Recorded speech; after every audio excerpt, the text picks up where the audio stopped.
This has kind of been the leading up to it. The universe could have all the meaning in the world, although it can't really tell us anything because the universe isn't sentient or personal. And now with Dr. Stokes' claim that value is just determined by those who value. It's whether or not we can find value within ourselves, or if there are I should say human independent, not person independent, human independent values. And so nihilism we looked at last time. This is chapter 19. What's the point of it all? And in chapter 18, we defined nihilism and said that it's not that they deny objective truth or moral truth. It's that there are any moral standards whatsoever. Right. That there are any standards that are human independent. Correct. Right? Yes. Yeah. And so Dr. Stokes goes in to this chapter, says that he's arguing that all value, not merely the moral kind, requires a valiant subject.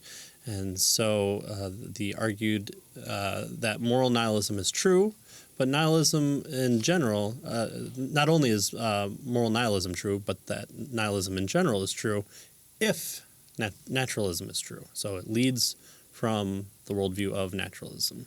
That is, naturalism implies plain old nihilism. Nihilism goes straight to the point.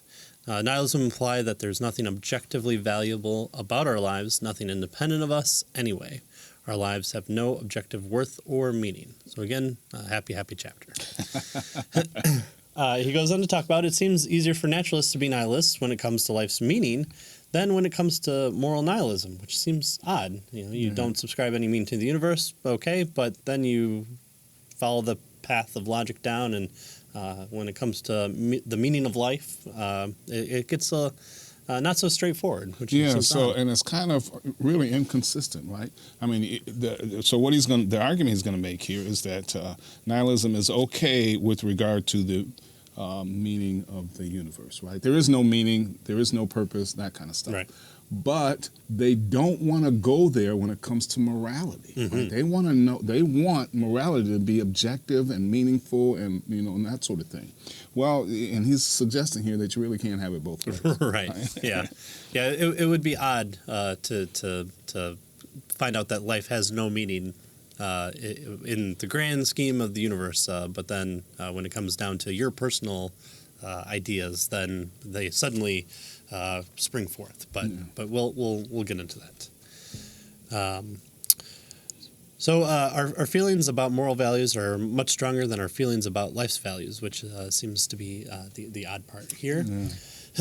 Life meaning with nihilism, with respect to life's meanings, they tend to be shallow moral nihilists. We look at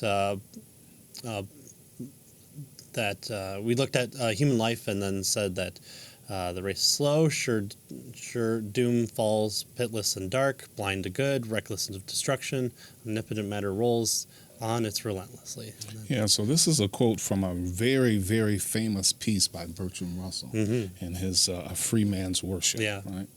Early in Russell's career. Right, in 1903. Yeah. He tells us how we might find hope and meaning in life, though, given that man's origins, his growth, his hope, his fears, his loves, and his beliefs are the outcome of accidental collations of atoms. Only a firm foundation of unyielding despair, this is Russell, can the soul's habitation henceforth be safely built. Well, all right then. Other nihilists have suggested that we find meaning within our own lives. So, all right, there is hope here. However, the more the universe seems comprehensible, the more it also seems pointless. The great Dawkins himself even said that the universe that we observe has precisely the properties we should expect if there is, at the bottom, no design, no purpose, no evil, no good, nothing but pitiless indifference. And obviously that's not an argument, but this is kind of the conclusions that we're drawing from a naturalistic perspective, and we definitely can't say that there is a God. We can't say that that there's meaning able to be found outside the universe or anything natural. Everything has to stem from naturalism. Yeah, so what he's doing here is he's showing that these various naturalists, right, atheists even, have no problem. In fact, they're saying there's no meaning to life. That it's just meaningless, right? Pitiless, chance, indifference. That's what life is all about. And so he quotes, person after person after person here to show that this is where they are with regard to the meaning of life. Right. Right.